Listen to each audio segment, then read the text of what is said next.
I the butthole for telling my sister-in-law that she's stupid for expecting her family to be as generous with gifts for her marriage as they were for mine?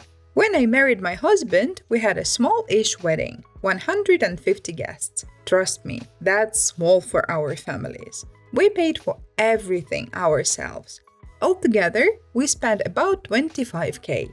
It was in our budget and we had saved up for it, and that included everything. My dress, the wedding party's dresses and tux rentals, catering, you name it. We paid and came in under budget. Our guests were family and close friends, the way it should be. And they were generous with gifts, both from our registry and cash in envelopes. When everything was said and done, our house was filled with great stuff we needed, and our savings were several $1,000s over where we started before we paid for the wedding. My husband's sister just eloped in February, and nobody found out about it until early April when she sent out links to her wedding registry. Not too many people have bought anything off of it yet, and she's getting upset about that. All she talks about whenever we speak is how cheap everyone is. Every conversation leads back to the same topic.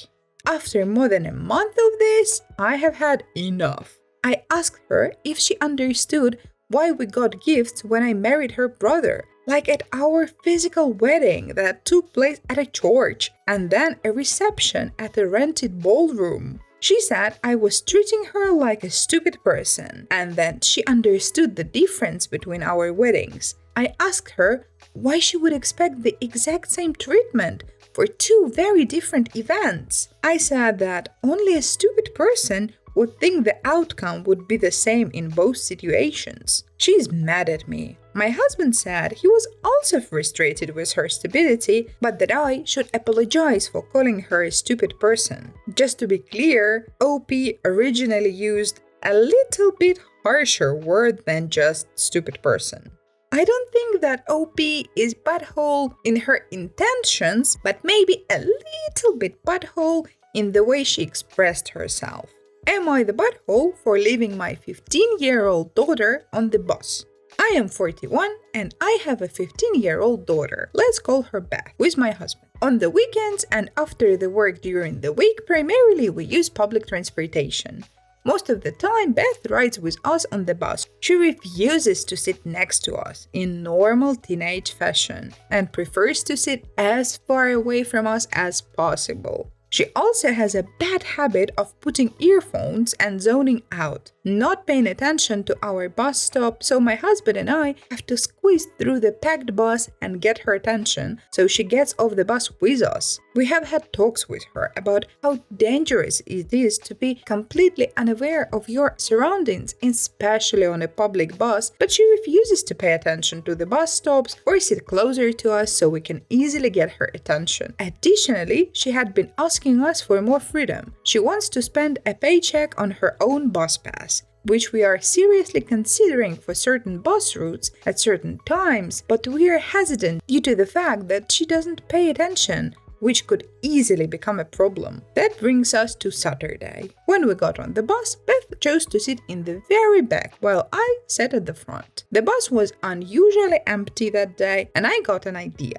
The next bus stop was a stop in front of our house, and I exited the bus, but Beth did not. She was not paying any attention. Immediately after, I followed Bus down the road to the next stop, it was the bus terminal, and met the bus there. I was prepared to board again to get her, but she exited. She was angry, saying that I had abandoned her on the bus and that she was terrified when she looked up and didn't see me there. I apologized for scaring her, but explained how dangerous it is not to pay any attention to what's going on around you. I told my husband at home, and he agreed that it was a justified lesson to teach. When Beth went to her grandparents' house, or my parents, and told them and my sisters about the accident, they called me a butthole. Because from our side, Beth wants her own city bus pass, but when we ride with her, we have issues getting her to pay attention and stick with us. I left her on the bus at the second to last stop of a bus route that I knew was guaranteed to stop at the terminal, and I followed it there. She was not alone for more than 4 minutes on a bus that had very few people on it. and I was pretty confident she would get off at that stop, as it's our usual. This was a last resort after me and my husband have had several talks about being safe in public and being responsible. My daughter, my parents, and my sister say that I left my young daughter on a public bus by herself and did not tell her she was going to be alone. It was cruel to punish her by leaving. I should have resorted to other methods that did not involve me getting off the bus without her. Anything could have happened in the 4 minutes she was alone, and it was completely irresponsible to leave her. So, am I the butthole for leaving my 15-year-old daughter on the bus? I say not the butthole. She's a high schooler. She has to be able to ride the bus on her own, and that usually includes getting off on the right bus stop. Am I the butthole for not allowing my sister's family members, her dogs, at my family party? I hosted a Cinco de Mayo family party last weekend. I recently remodeled my backyard and pool.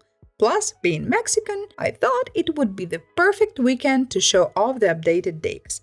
I invited any family that lived in the area. It's the first party I've held since before COVID. My sister and I are opposites. She's a dog mom. God, I hate writing that. To an extreme degree. My wife and I are not dog people. When she got the invite, she reached out and said her boyfriend, and 2 dogs, small 10-pound dogs, would be there. I was annoyed and called her to tell her no. Her dogs are not allowed. She asked if kids were going. I said yes, some were. She said, well, her dogs are family and they should be able to come. I told her I don't consider your dogs family. In fact, I think you're crazy for thinking that your dogs are my family.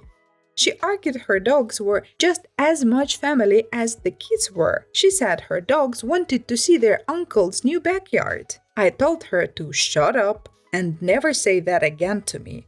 I reaffirmed that her and her boyfriend could come, but nothing else from their house. She got angry, but I eventually hung up. She didn't go to the party claiming I was rude and a butthole to her.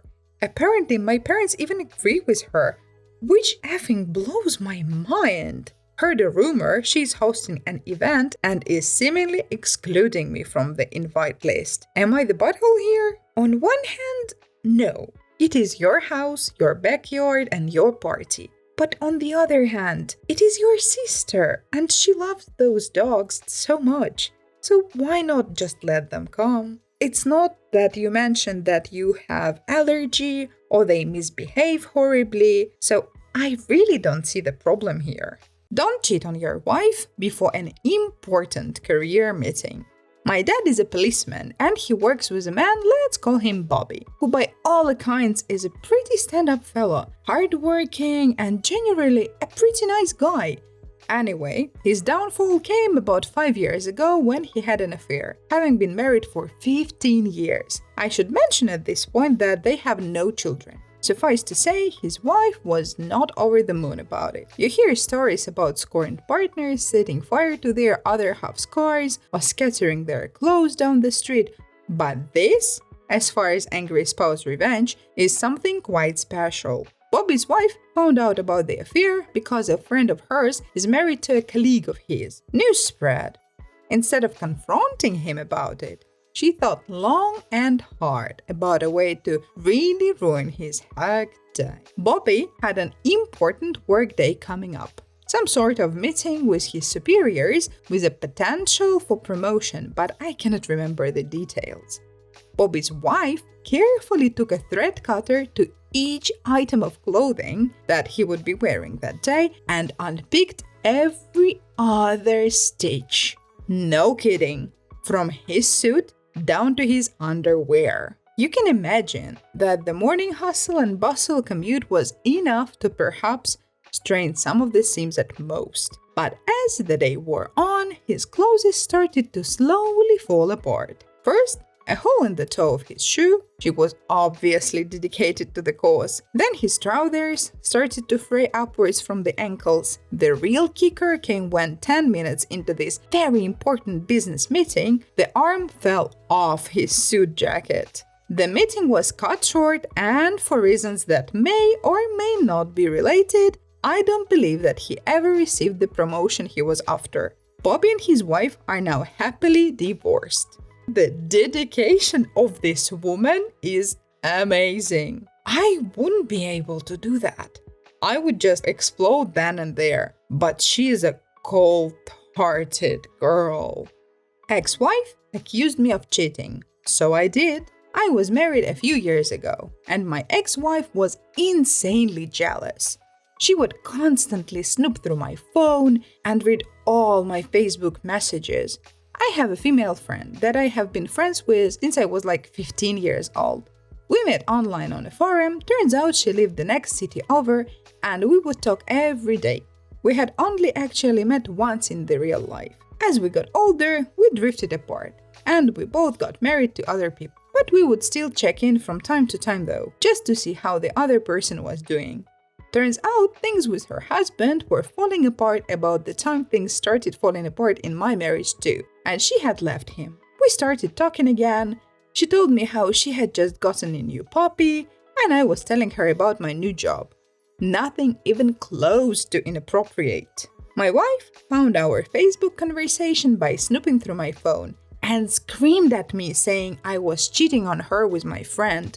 I tried to explain that we were just having a friendly conversation and nothing more, but she said I was a liar and a cheater and she was leaving me to move back in with her parents. She packed a quick bag and left. A couple of days later, she asked if she could come by that weekend with a truck to grab all of her stuff. She also asked if I could go somewhere for the afternoon, since she didn't want to see me or have me cause any trouble. I said sure and made plans with my friend. So, as my ex-wife was at my place packing up her stuff, I was at my friend's place doing the exact thing she had accused me of doing. Wink, wink. Ugh, it sounds like you really wanted to do that. Because it was a friendly conversation and 2 days later, you're sleeping with that woman. Never thought I'd be so happy to catch my ex-wife cheating. I'm not even sure if this qualifies as revenge. I think it does, but I'll let the public be the judge. First off, this story occurred many years ago. Let me give you a rundown of the laws around divorce where we lived at the time. Both parties need to agree on the divorce unless one party can prove the other party is at fault. This would mean something akin to cheating. There are also other reasons, but cheating falls into this. Now, I honestly shouldn't have married my ex-wife, but I was young, dumb, full of man juice. She was pretty, and I did what I did. So after our first year of marriage, I came to the conclusion I wanted to end our marriage. It wasn't working out for many reasons. However, my ex-wife did not want to divorce. Her life was better being married to me than without me, and I think she was trying to hold on to that. But there was no love. My ex-wife set a price of $100,000 to agree to a divorce. This does happen here, where if one party wants a divorce and the other doesn't, the party that doesn't want the divorce come up with a cash payment they want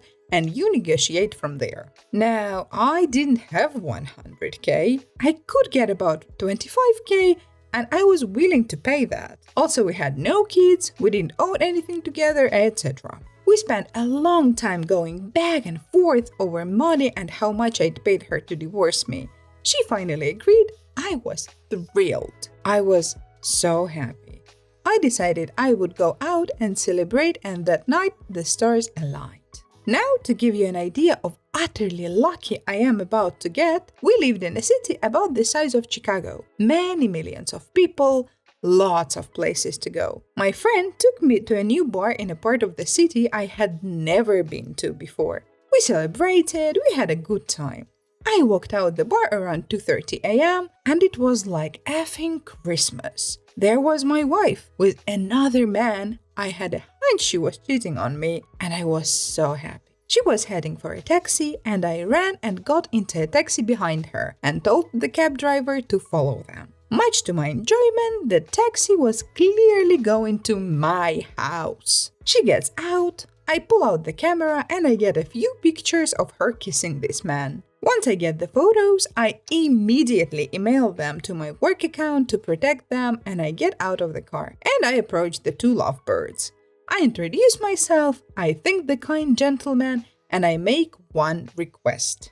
If they want to have an adult time, don't have adult time in my house. But that's all. I then hand her lover my business card, I thank him for all the money he saved me and tell him if he ever wants to go grab a beer, I'd be happy to buy him a few rounds. I then wish the two lovebirds all the best and go up the stairs and head to bed. To say my ex-wife was livid was understatement. However, the next morning she pointed out something, and I have no idea how strong her argument could be in a courtroom, but it did concern me. She said, since we already agreed to divorce, it wasn't really cheating, and I would still have to pay her. Well, that afternoon I get a phone call. It's my ex-wife's boyfriend. He apologized for sleeping with my ex-wife. I told him no worries. He then said he'd like to talk to me. We agreed to meet up, and we do. Turns out he had previously been cheated on, and apparently my ex-wife lied to him about her relationship status. She said we were waiting for our divorce to be finalized, which was not true, and that she didn't live with me anymore, which was not true. He also asked me if I had adult time with her in the last 6 months, and I said I did. Turns out their relationship had begun about 6 months prior, and they were physically active with each other. And she told him she wasn't having adult time with anyone, especially me. Whoops! I asked him if he had any documentation of them dating, and he goes, yeah. He ended up sending me all the pictures he took of them together, some of which included him kissing her, etc. He also sent me numerous screenshots of text messages between her and him, some of which included her clearly lying about her relationship status with me. I put all of this in a folder and backed it up to numerous places. Also, I included a USB drive which I hide in my office at work in case she found a way to delete all the data, which she never did. I then went to my ex-wife and I had a sit down with her. I went over the mountain of evidence I had against her. Option A. She had agreed to a non-contested divorce. I will give her 30 days to move out. She gets nothing from me and I get nothing from her. Option B. I get a lawyer and I sue the living crap out of her, get a massive judgment against, still get my divorce and settle her with a ton of debt for the rest of her life. She agreed to the non-contested divorce. That was on a Saturday. Next Monday, we went to the courthouse, filled the form for divorce, and this started her 30 days. I stayed with my buddy so I could be out of her way. We had a court hearing a few weeks later. Judge made it clear we were doing a non-contested divorce. Once he stamps the divorce decree, we have to report this to City Hall, and our divorce will be finalized. Us not having kids or property make it quick and easy. We both agreed, we both signed, judge stamped the documents, I eagerly grabbed my divorce decree and rushed to the City Hall to report my divorce, and wham bam thank you ma'am, I was a free man. I actually ended up becoming friends with the guy that was sleeping with my wife, and we still talk today. Although, over COVID pandemic, our relationship got distant. But not because of falling out or anything, just not talking to each other. Overall story is beautiful and karma and everything, but the part where OP became friends with the guy, rubs me the wrong way. Am I the butthole for not feeling sorry for my wife when exactly what I told her would happen, happened? We have an old house. There is a 5-inch wide horizontal ledge on the stairway to the basement. She likes to store stuff there. I have been telling her for years it's a bad idea. Whenever I go downstairs to do laundry or put away groceries in our pantry, I make sure that the ledge is empty. She always says that it's just handy and that she always means to clean it up. I find all kinds of crap there. Bottles, jars, open boxes of garbage bags, lighter fluid, you name it. She came in from the backyard where she was gardening to use the bathroom. On her way out, she went downstairs for something. I heard her fall and then scream. After we got home from hospital where they reattached her toe, I asked her, why she thought that leaving her garden shears there was a good idea. She said that I'm being a butthole for saying I told you so. I didn't.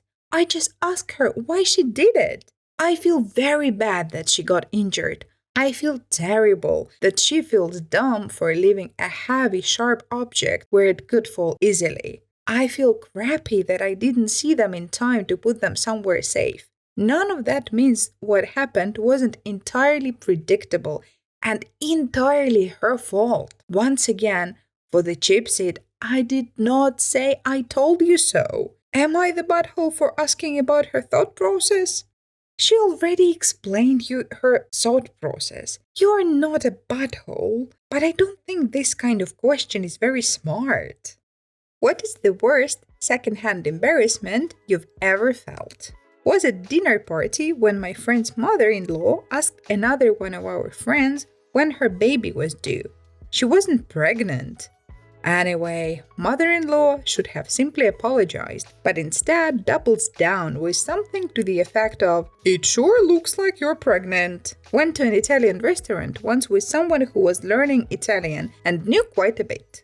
None of the staff were Italian. It was essentially just a pizzeria in a small town. She insisted on ordering for the whole table in the language with the correct pronunciation, etc. Waitress was like 17 and didn't have a clue what was happening, whilst we all just sat there. A colleague of mine put in his 2 weeks. For context, he's a fairly attractive man. Well, this woman from HR, of all places, comes by his cubicle to, wish him well, I guess. Anyway, she basically gives him a spicy dance right there in front of the whole office. I was selling some kettlebells on Facebook Marketplace, and a woman, early 40s maybe, bought them. She came to pick them up, and as I handed them over to her, she obviously wasn't expecting them to be as heavy as they were. And as she suddenly strained to the counter the weight, she ripped the most extreme of guesses you have ever heard. It was gargantuan.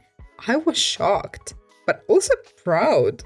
I'm usually pretty good at making light of any situation, but I found myself speechless for the first time in my life. If I could, I would have returned serve. But even on my best day, I do not believe I could create such a symphony. We both kind of stared into each other's eyes, and she said, "Well," and turned around and walked off. I think about her often. Wait, so did she get the kettlebells or not? Because I looked through the replies and I didn't find the answer, but I found this gem of a reply.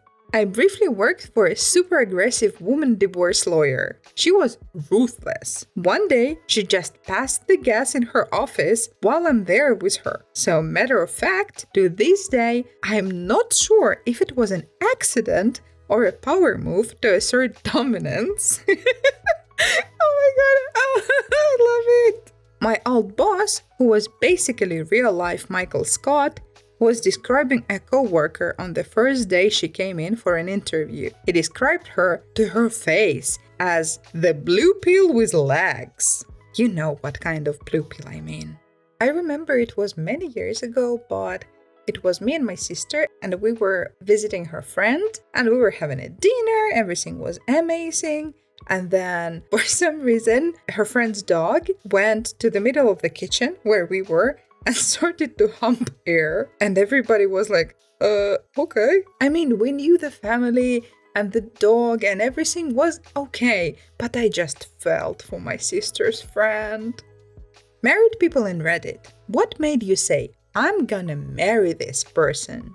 Year and a half into dating, he drove more than 3 hours to my university, we were long distance, while I was sick. He arrived with soup, smoothie, cough drops, movies downloaded on his laptop, and Gatorade for me. During this time, I thought he was just a dude who was in it mostly for adult time. I specifically told him to not come over since I had horrible diarrhea, cough, vomit, snotty nose, and I was contagious. He still came and laid with me, cleaned me up, fed me, and kissed my forehead all weekend long. That was in 2014. I mean, sweet! But on the other hand, how did he feel after that? Was it your turn to take care of him? She had an iPhone 4, brand new at the time, and I had a regular old dumb phone. We were walking into Walmart and I realized I had to poop. I tell her, I'm going to the bathroom. She asks, are you going to poop? Do you want to switch phones so you can play a game while you're pooping? I swooned. I think if you Google true love, this story would come up. He would call me every night while stationed in Korea and read my kids, not his, a bedtime story or play Battleship with us over FaceTime. Their birth dad was also overseas and he would call once a month. He would also make up bedtime stories if he forgot his book, so they would get stories from Lord of the Rings that he remembered. When we moved in together, he continued to read them stories. Even now, 7 years later, he will still lay with my older kids until they fall asleep. He reads to our youngest, he works really hard to understand them and help them with their emotions, even while he's still learning about his. He's constantly trying to be better. He's still human, but his smile, laugh, and his love for our mixed-up family is why I picked him. We came home to my apartment intoxicated after a concert one night. My cat had knocked over a glass bottle while we were out. There were shards everywhere. Despite being very not sober, we both just started cleaning up, sweeping and making sure that my cat didn't go near the glass. It was teamwork. I knew he'd make a good partner. Oh, this is my favorite because I love animals and I love people who love animals. What is the scariest trust your gut feeling you felt before and glad you did so? When I was a teen, I'd make a few bucks helping a local farmer bale hay. The hay would be stacked on a trailer and towed by a tractor to the barn. I usually sat on the front of the trailer on the way to the barn, but I suddenly felt like that wasn't a good place to be and I moved to the back. As soon as I did, I hear a clang. The hitch had come loose from the tractor while heading down a steep hill. I climbed down the back and easily stepped off, moments before the trailer flipped over into a ravine. Not sure if it qualifies, but I used to live and work in the suburbs. One evening, I was driving home at dusk. I was 18 or 19 and had the house to myself. My brother was out of town and mom was at her parents'. My job was about 10 miles from my house and maybe 6 turns on decently sized roads. I'm a fairly observant person, and it wouldn't be odd for the same car to be behind me for half of those turns, but this time a car followed me all the way to my residential street. I got a gut feeling I was being followed, so I passed my house and turned left. My house was one over from the corner of another residential street that was a quarter-mile loop that also had another small street in it that reconnected to the loop, then back to my street. The car followed me as I made a loop. I then turned right to restart the loop and it followed me again. This time I turned down the small street and completed the loop again. It followed me one more time. As I was about to make the loop for the first time, they finally drove off. I drove around another 5 minutes just to make sure they didn't circle back, as I had nowhere else to park except out front of my house. But I was creeped out the rest of the night. I slept with my door locked and barricaded and with a big kitchen knife.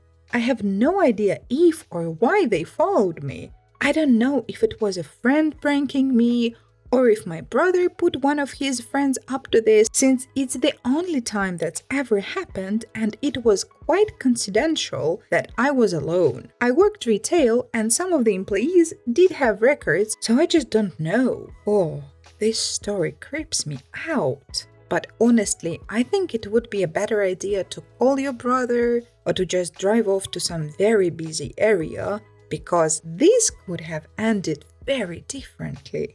When I was pregnant, I got bit by a Lyme tick at 28 weeks. noticed the bullseye and got on antibiotics. My OBGYN brushed it off after that. No harm done, according to her. When I went to the hospital at 35 weeks to register for delivery, normal procedure here, I mentioned the Lyme, but that I took ABX. The next day, they call me and tell me they want to induce at 37 weeks because Lyme can damage the placenta and they would rather not risk it. Woof. I talked to my OBGYN about it and she basically laughed it off, telling me not to induce. My gut instinct told me to induce. So I went with the hospital advice and had my son at 37 weeks. He was tiny and it was a tough few weeks after that getting him to eat and stuff because he was so tiny and tired. The hospital sent the placenta to pathology. It was severely damaged and wouldn't have held up much longer. If I had listened to my OBGYN, I would have probably lost my son. Needless to say, I switched OBGYNs after that. And this is why, people, when we have doubts, we get a second opinion from another doctor. And honestly, I admire this person because I would be just, okay, my OBGYN said so I will do so. My entitled mom wants me to pay my strange stepbrother's student debt. I am 29 and I have an older stepbrother, Chris. He is 42. Chris has been a nightmare since the day my mom married his dad. Let me give a bit of background. Our parents married when I was 4 and he was 17. Both our parents were widowed. After their wedding, we moved to the US since my mom had American citizenship through marriage. I was born in the US too, but after my dad passed away when I was 1, my mom moved back to Colombia. Stepdad got his residency through marriage and my stepbrother because he was a minor. My stepbrother wasn't a big fan of me. My only memories of him are just constant mistreatment. He would be left in charge of me since he was studying locally and lived with my parents. But mostly, his babysitting really meant things like locking me in the guest bathroom or the shed outside. He would steal my lunchbox whenever he was the one who dropped me off at school. He even began to harm my pets. I have an old cat that has been with me for almost 22 years. He tried more than once to run her over with his car. My parents never believed any of it. He's the classical golden child. My mom absolutely wanted a son instead of a daughter, so my stepbrother took priority over me. The mistreatment just kept getting worse and stranger. He had this long key for the bathroom. The door was designed in case it got locked by accident. One could open them by inserting a long stick or key through a small hole on the outside. He would use it to walk in on me showering. My undergarments would disappear sometimes, and I know for a fact it was him. He also started taking pictures of me sleeping. One night, I woke up to him taking care of himself next to me while I slept. I yelled, obviously. My parents came over, but he wasn't in trouble. I was for tempting him. I was 14 when this happened. He was 27. No one helped me, and he got bolder until he did something I am still in therapy for when I was 16. It got to a point where I called my biological half-older brother Sam, he is 48. He is the son of my biological father's first wife, to see if I could live with him and his wife Sandy during my last 2 years of high school. When Sam found out what was going on, he confronted my mom. My mom didn't care and just told him to take me, so long he never asked her for money. Done and done. My brother and his wife became my legal guardians and took me in with my cat and the old family dog, since I did not trust leaving any living creature with Chris around. My parents never checked on me. My extended family from my father's side knew what happened and they immediately got together to ensure I could finish school well and go to college. I don't know my maternal family at all. Thanks to my paternal family, including Sam's mother and her family, I got my bachelor's and master's, no student debt, and work as a nurse practitioner. I still live with Sam, his wife, and their 2 kids, and I pay a small rent. Neither Sam nor his wife expected me to pay anything, but that's the least I can do for the two people who have taken care of me for 13 years. For anyone wondering why I didn't move, it's incredibly expensive where I live, and Sam insisted I stay with them until I save enough to buy my own home. Things seemed okay until my mom messaged me recently. She hadn't messaged me since I was 18 when she told me she no longer had any responsibility to me. In this message, she sounded overly friendly, telling me how she missed me and asking how I was doing. I was a bit creeped out, but decided to be nice, telling her about what I had done since leaving her care. She seemed very interested, since apparently she knew I was a nurse, but not what kind I was. She began asking me about my salary. I did not tell her anything about it, but that it was enough to pay the bills. My mom then began texting about Chris and how he was barely making any money due to his student debt. Apparently, Chris never finished a degree, jumping from career to career. He's now working in my stepdad's used cars business as a salesman. But most of his pay went to pay the substantial student debt he got over the years. I told my mom how sorry I was that Chris was having a hard time and wished him luck. That's when my mom finally got to what she wanted. She texted me I needed to pay his student debt so he could finally begin to make the money he deserves, like the man of the family. I just turned off my phone. When I got home, Sam was surprised since I was usually the last to arrive. Sandy wasn't home yet. I told Sam what happened and showed him my mom's text messages. I don't think I've seen Sam this angry ever. He told me to block my mom, stepdad, and Chris if I hadn't done so yet. After talking with Sam and Sandy, I called my boss to ask the next day and the one after off. This gave me a 4-day weekend, including the days I'm normally off shift. My boss was more than okay with this and told me just to take it easy and let her know if she could help. This backfired because the next day my mom and Chris decided to come to Sam's house to speak to me. I was alone since Sam and Sandy were at work and the kids were at school. I immediately called Sam and told him what was going on. He told me not to open the door and that he was on his way. My mom spent the whole time screaming that I owed them for raising me and that my sweet brother deserved the money. Chris was going around trying to find a window or door unlocked. There wasn't any since the windows have safety bars and the only other door is in the closed garage and one in the yard. The yard one was locked and just in case, I locked the one in the garage. I will not post what he called me when he saw me from one of the windows, but basically he pretty much told me they should have thrown me away when I was a baby since I grew up to be a bee. He pounded in one of the windows so hard, he actually cracked the glass. Eventually, he gave up and went back to the front door, clearly trying to kick it down. I didn't have anything to worry about. The door was a security door, but I was still very scared. Between yelling, threatening, pleading, and insults, I finally heard Sam screaming them to get lost. I only saw things from the window. Sam pretty much dragged them both off the porch. They got to a point I couldn't hear, but I saw my mom and Chris pale and look scared before they pretty much ran to their car and drove off way past the legal speed limit. Sam came in a bit after and immediately went full overprotective brother mode, asking me if I was okay. He kept saying sorry and hugging me. Sandy arrived almost immediately after and she looked like she was about to commit a felony. Apparently, Sam threatened him with filing charges for what he did to me when I was 16. My brother's ace is that my stepdad was willing to testify against his own son.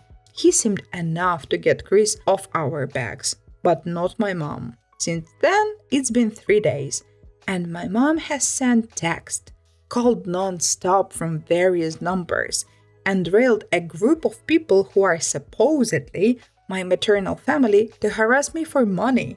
She claims that money should legally be hers, since she's my mother, that it's my late father's missed child support. Sam is helping me find a lawyer to get a restraining order on my mom, and I plan to take my stepdad's offer to testify by pressing charges against Chris. I can't say I can forgive him for not stopping his son, but I appreciate he's at least trying. I don't know the details, but Chris did something to a relative of his dad, and since then, they had a really bad fallout. I took my boss's offer and will be on vacation for a few more days. But here it is, my vacation days are getting eaten up and my therapist might need a therapist after. Thankfully, my dark sense of humor and supportive paternal family are keeping me somewhat sane. I am so happy that you have such a good support system, because I cannot even imagine how would it feel to experience all this and be alone. My mom stole my money that I have been saving for a month.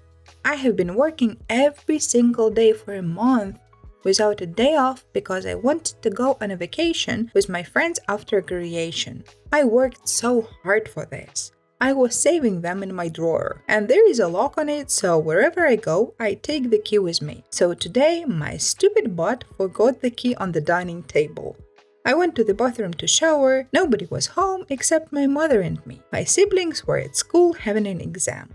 So when I finished showering, I saw the keys on my room. I didn't care. I thought maybe I moved it before I went to the bathroom. Then I prepared my desk to study. When I finished studying, I thought maybe I could go hang out with my friends, so I opened my drawer and the money was gone. All of it. Nothing left. So obviously nobody's home except me and my mom.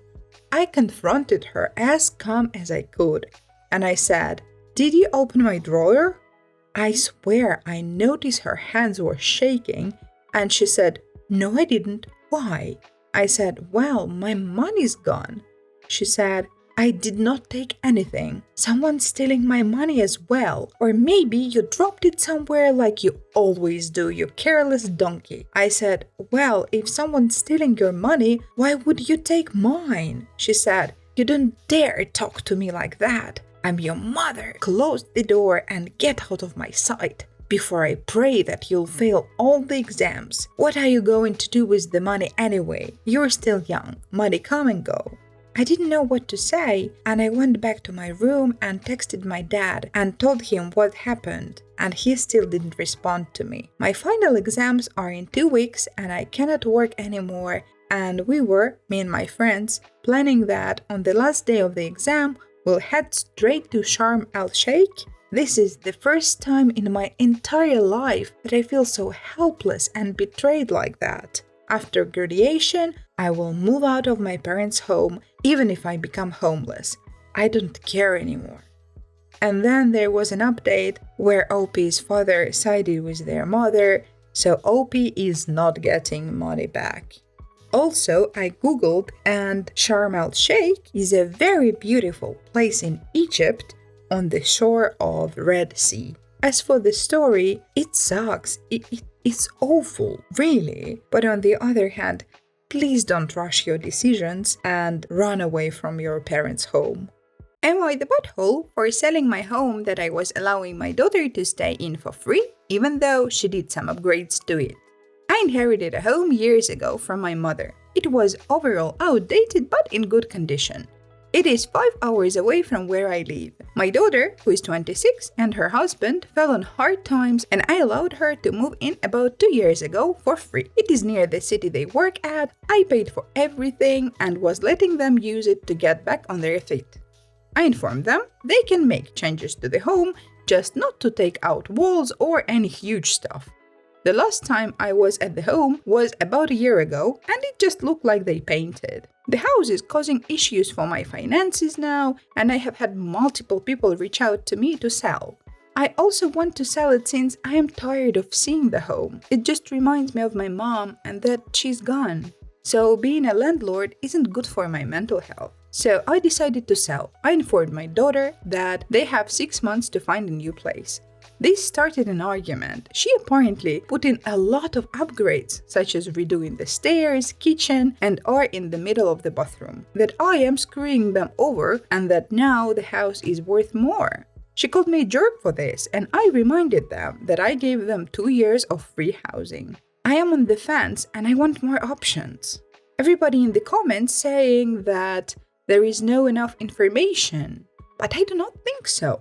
I think the OP is not a butthole at all because she literally gave 2 years of free housing to her daughter, and it is not her obligation to provide that for the rest of her life. 6 months is more than enough to find a new home and move out. Actually, I think 6 months is quite generous. If the OP feels particularly generous, they could calculate the cost of improvements to the home and then Google price of renting that house for 2 years approximately, and then figure out who is in the right here. But honestly, I don't think that it is necessary. I say not the butthole. Am I the butthole for leaving my ex to sit and take care of his child and taking a business class upgrade to myself? I am 30 years old and I have been dating Matt for about a year. Matt has a kid, Alex, from his first relationship. The kid is under 2 years old. Every now and then, I used to look after Alex when Matt was at work. We don't live together, but they stay at mine every now and then. We decided to go on holiday for 10 days at the start of May, and due to some family drama, Alex had to go with us. The flights were over 8 hours long, and I have booked the tickets for all of us. During the flight and the holiday, I have spent nearly all my time looking after Alex, while Matt had the time of his life. Some things came to my attention. He was still seeing his ex, which resulted in us breaking up at the end of our stay. On the flight back, we were all sitting together, and the flight attendant approached us and asked my ex if he wanted an upgrade to the business class. Before he could say anything, I have mentioned it was me who bought the tickets and used my own account to pay for them, so an upgrade should go to me. The flight attendant was trying to argue at first, as she assumed Alex was my child, but I told her that's not the case and ended up having an upgrade so I can relax after spending all this time looking after Alex. After the flight, Matt, a few other passengers who assumed I am the mom, as well as some family members and friends, called me a butthole for not giving the upgrade to Matt, even after I have mentioned the flight attendant didn't say anything about Alex being allowed to join Matt. Oh, come on, not the butthole. I think it is so wrong that flight attendant is like, okay, mommy stays with baby, daddy goes to relax in the business class. Obviously, she doesn't know anything about the family situation, but just like, why not ask? Guys, we have one business class opening. Would you like to take it? Any of you can do it. Am I the butthole for telling my sister-in-law that taking care of her kid is her job, and she shouldn't expect others to do it for her? I have 2 kids, 3-year-old daughter and 1-year-old son. I am also a pharmacist and I like to spend my free time learning to play basketball. I am also learning to play the violin and learn new languages, so you see I'm pretty busy at day. My in-laws have been so supportive. My mother-in-law is an angel. She told me that it makes her very happy to see me improve myself, and she volunteered to babysit for us. She babysits whenever we ask and never asks for money because, according to her, she doesn't want to get paid for spending time with her grandkids. The problem is that my brother's-in-law wife, I'm not sure what it is called in English, so I will call her sister-in-law, who is a stay-at-home mom, thinks she's entitled to the same thing. Don't get me wrong, my mother-in-law babysits for her too, but she will do it occasionally, not every day. She only has 1 4-year-old son and she doesn't work and she is not interested in learning anything. Yet, she thinks mother-in-law should babysit for her every day so she can relax. Yesterday, she snapped at mother-in-law and told her she either has to babysit for both of us or for none of us. I told her that taking care of her kid is her job and she shouldn't expect others to do it for her. She called me a butthole and said it's none of my business. Well, I think OP is a butthole, and honestly, sister-in-law is also a butthole. The only one who is not a butthole here is the mother-in-law, who is really an angel. Because the fact that OP is taking an interest in so many things and the sister-in-law doesn't mean anything. it doesn't mean that any of them is a better person and any of them is more deserving of help with their kids. And I think OP is just afraid that they will lose a free childcare. So I say everybody sucks. Am I the butthole for telling my stepmother she's not second best because she's not in the running? My dad and my stepmother got married when I was 9, and I am 17 now. My dad and my stepmother got married when I was 9, and now I am 17. They have 3 kids together. My mom passed away when I was 8, but my parents were already divorced, and I think my dad was already dating my stepmother at that point. Either that, or they rushed the relationship because they assumed I would need a new mom because mine passed away. It was a crazy AF time.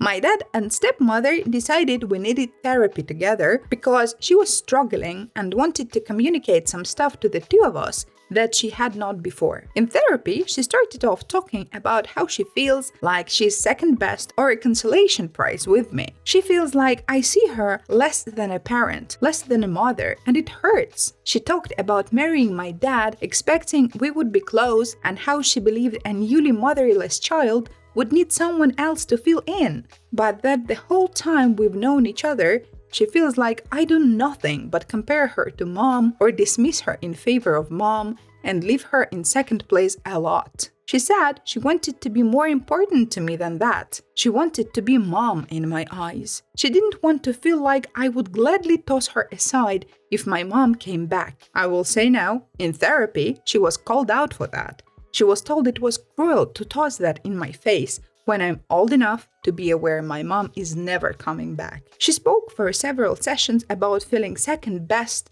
or like a consolation prize, and like I don't care for her at all. She brought up how I never hug her or how I correct anyone who mistakes her for my mom. Another thing was the fact I have never said I love you to her. She noticed that, and she said many times she waited and waited for me to say it, but it never came. She talked about how every mention of my mom hurts her down to her core because she can hear how much I love my mom. She admitted to hating my mom, to wanting to wave a magic wand and have me forget her, so she is not coming in second to her always. There were lots more things that too. I was asked to address what she said for several sessions, but I knew it might come across as cruel if I did, so I refused to engage. But my dad kept pressing me on the issue, and the counselor was trying to reassure me that I would not be penalized for speaking up. After a lot of pressing, and then my stepmother got involved and told me to speak up because we needed to work through this and she needed me to acknowledge her feelings and work on us coming together. I was honest. I said she was never second best or a consolation prize because she was never in the running. I never saw her as mom. I never considered her to be possible new or second mom. I never ever looked at her in that way or wanted her to be that for me, and that she was always competing against my later mom for nothing. My dad and stepmother were so angry after I said all this. 2 weeks later, and it was mentioned in therapy, but they're still furious with me. Am I the butthole? No, I am so sorry that you are experiencing this. Of course you're not a butthole. Your stepmom is a butthole and your dad is letting it happen. And I think in this situation, he should really take your side. I don't know what happened when your parents divorced. Maybe they had a lot of beef between each other. But I think that in this situation, your dad has to think about you and only you, not about his second wife. Am I the butthole for inviting my mother and her husband to my graduation and not telling them I had changed my name?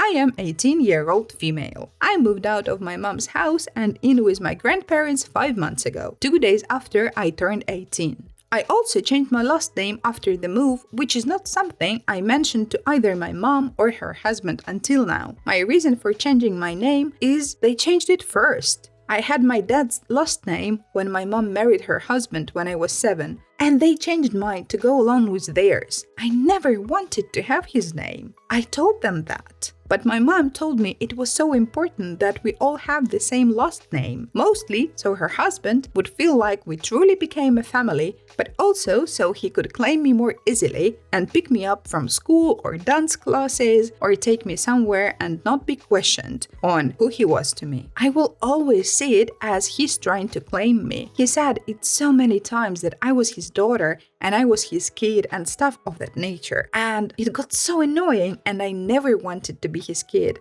I never claimed him back.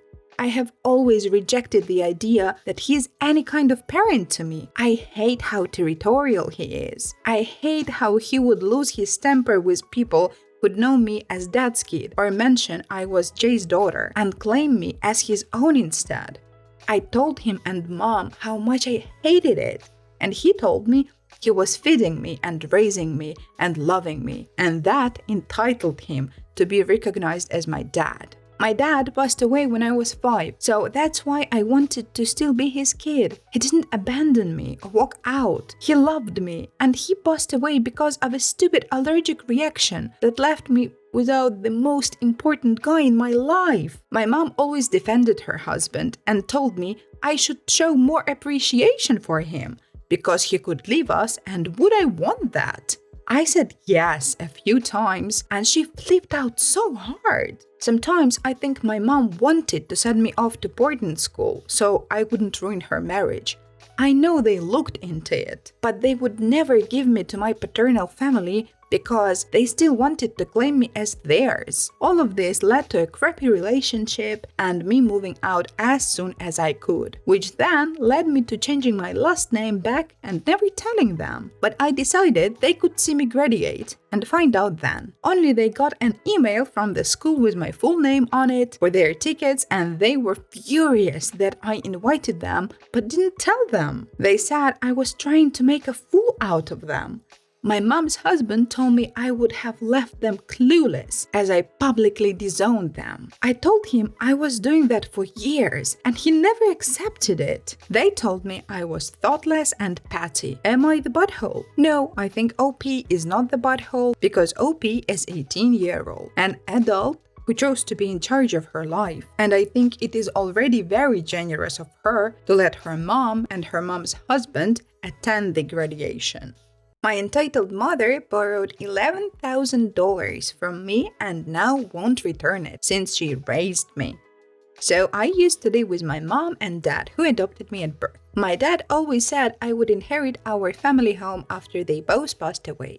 Well, my father passed away unexpectedly in 2021 and we had been struggling to keep up with bills since then. I got in a car accident in late 2022 and ended up getting a settlement check for it in June 2023. I loaned my mom a total of $11,000 for repairs to the house and bills to catch up on. I told her if we ended up selling the house and moving out together, she could keep the majority of the money since we'd be living together.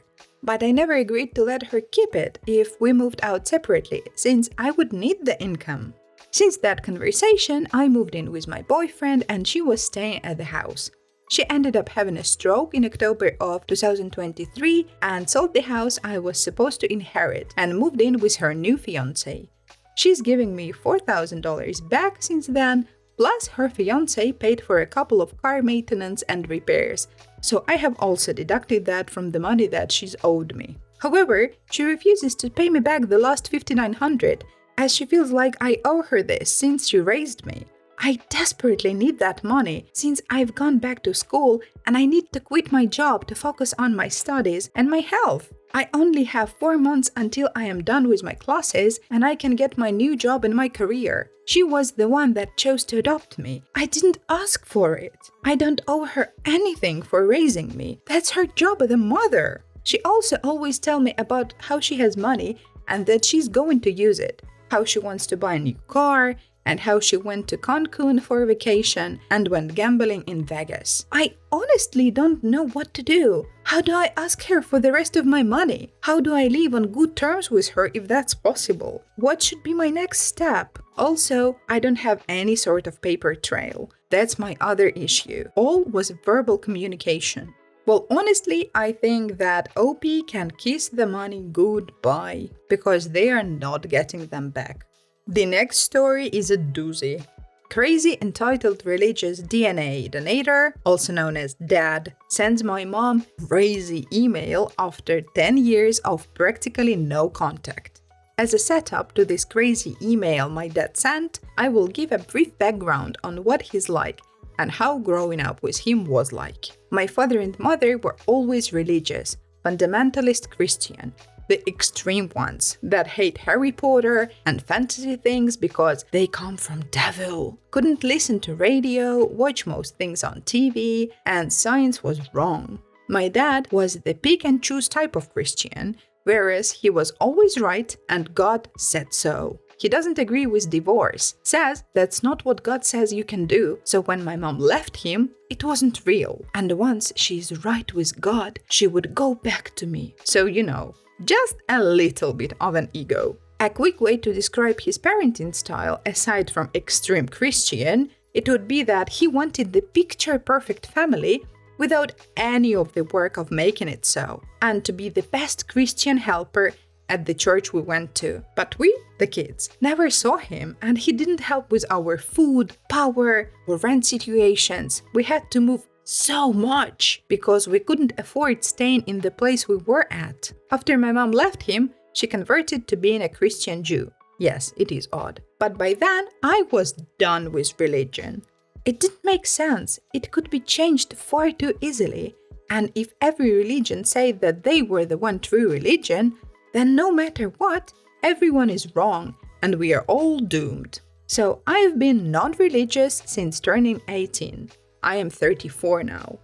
As soon as I could no longer be forced to go to churches or reading Bibles. I've since learned that I am bi and agendered. I don't care what gender I am, how I am called.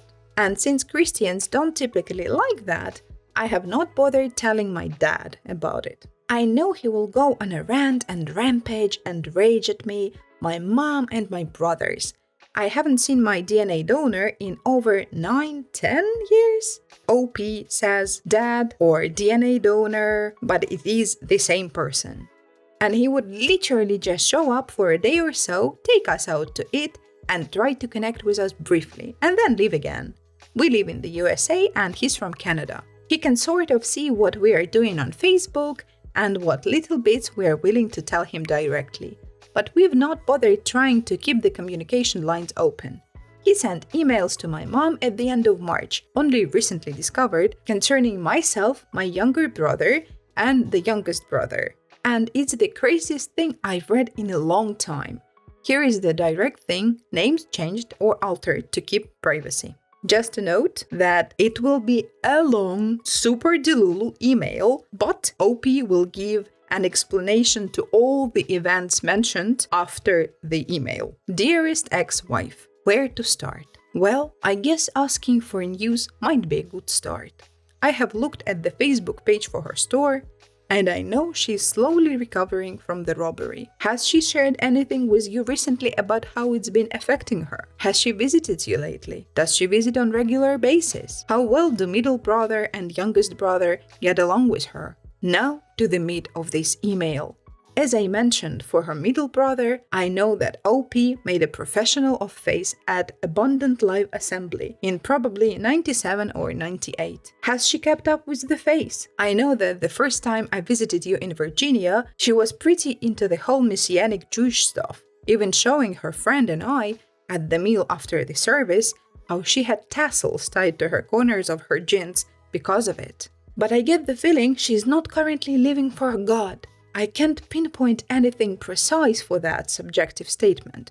However, I do know that out of the abundance of the heart, the mouth speaks. Matthew 12:34, Luke 7:45. And the way she swears does concern me. I first became aware of it one time I was visiting, and we went to watch a movie. She was 1 or 2 rows ahead of us, and you threw a few kernels of popcorn at her, and she called you an F-hat. I didn't say anything at the time, as I didn't want to start an argument. and I didn't want you to think I was questioning your parenting skills or anything like that. Then she spent a few years with no contact. I even found her on Yahoo Messenger and asked her a question I had for her. She answered the question, then told me to not try to contact her again. It was only on your mother's funerals that we spoke again. At that time, she warned me not to be surprised to hear her swear, as she apparently swears a lot, but would try to tone it down for the day. It almost sounded like she was bothered by it, and maybe embarrassed that I would find out. But maybe I was imagining things. Anyway, she told me how when she plays online RPGs, the elf language consists of swearing a lot, and people were amazed at how fluent she was in the language. So of course, I am concerned about her spiritual well-being. Do you know anything about where she stands with God? Another thing she told me that day was that she had wanted to write me a letter, as she had issues with the way we raised her. So she took down my email address to send it to me later.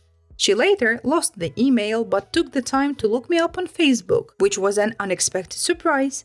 I guess she really did want to renew our ties to a certain degree. In the end, she never sent me anything like what she mentioned, so I don't know what her feelings are on the subject. Did she ever mention anything to you about the way we raised her? Do you have any idea what that might have been about? One more concern I have about her is whether something happened, whether spiritually or physically, at the school she was going to when you guys were still in Montreal. At the end of 2001-2002 school year, she had been saying that if they said she had not learned enough French, she wanted to continue learning. Yet, when she went to school the following fall, she came back during the very first week, wanting nothing more to do with French, and couldn't wait for you guys to leave for the States. Whereas she had asked me for help with homework in previous school year, now that she was at a new school, a high school, and middle brother was still in the old school, an elementary school. She didn't want my help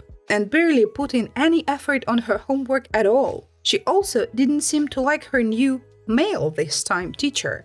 So I have always wondered if something happened at that new school, whether in the physical or spiritual realm. Has she ever spoken to you about that? Do you have any idea what might have changed her outlook that radically in just a few days at her new school? I am worried that if something happened in the spiritual realm and it has never been dealt with, it may still be affecting her today on an unconscious level. Any idea? That's all I can think of for now. Thank you for your time. Love always. Oh my god! What have I just read? The whole 97-98 proclamation thing, I was 8.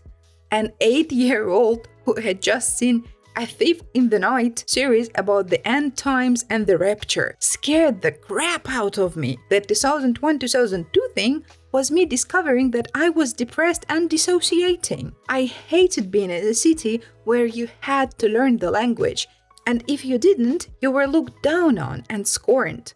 Also, there was nothing for us to do as we couldn't go out, nothing to watch, extreme Christians, remember? And no one around our ages to hang out with where we lived. I didn't want to live there, and by the time the second year of being there, I was tired of the whole thing. I stopped doing homework and technically failed 7th grade because literally every aspect of it was in French, even the art, gym, and math. I stopped trying to talk with him and reconnect with DNA donor when I realized he didn't think women should be allowed to divorce their spouses, even if the man was mistreating or it was to help her, because they should work it out together instead. And when I realized that, I realized I did not want to associate with someone who would allow another person to be mistreated and hurt if their God said so. So my question, do I respond to the email with a full list of what has happened and how I've changed? And if I do, this will 200% mean that he will try and convert me back, rant at my mom, rant at me, and be 1000% more annoying. But it would be so satisfying. Also, the emails he sent about my brothers are just as bad, though I only know what they are by paraphrasing from my mom. If this isn't meant to be here, please let me know. Oh, it means to be on Reddit. I think Reddit is the place. But I think as for replying, OP would better ignore it, because these kind of people, they feed on attention. And OP would just waste so much of their energy on a pointless fight that they will never ever win. Thank you for listening. I hope you enjoyed. Please like the video, subscribe to the channel. You can also watch that awesome video or this awesome playlist. See you next time!